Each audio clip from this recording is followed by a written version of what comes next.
Let's bring in Dr. Marc Siegel. He's a professor of medicine at NYU Langone Health Center, a Fox News contributor and author of COVID, The Politics of Fear and the Power of Science.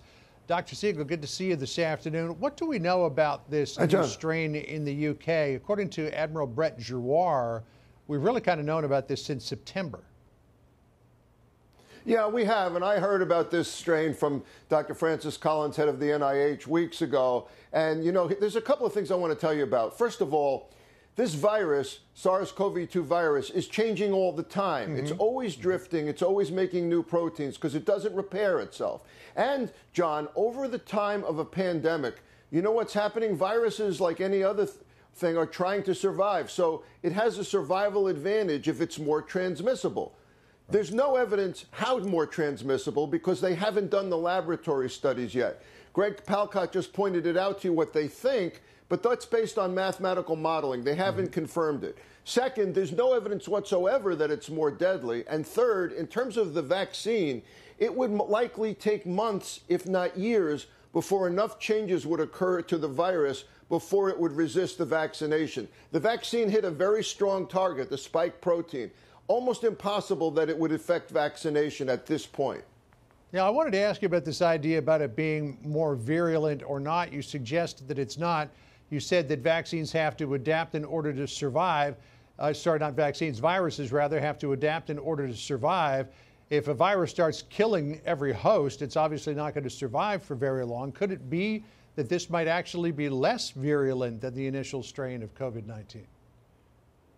That's a really smart point, John. That happens a lot. That's what they should be looking for because, in fact, the virus doesn't want to, well, it doesn't think, the virus, right? But there's an advantage for a virus to not be as deadly. There's an advantage for it to be able to jump from host to host without killing the host. And that's what tends to happen in a pandemic. It may very well be less deadly. The biggest concern I have here, and by the way, I have no problem with Governor Cuomo's point about a test-in strategy. You know, as we get more and more rapid tests going, quick rapid test results, there's no reason we couldn't test people who are coming from the UK or even restricting travel. But I'm very concerned about all the fear this spreads. You hear the word mutation or shape-shifting, and suddenly you're in a sci-fi movie, and we have enough fear already here. This is a new strain we have to take very seriously, but we shouldn't be panicking about it. Okay, so in terms of a travel ban, we know that this is already in Italy. It's suspected it could already be here in the United States.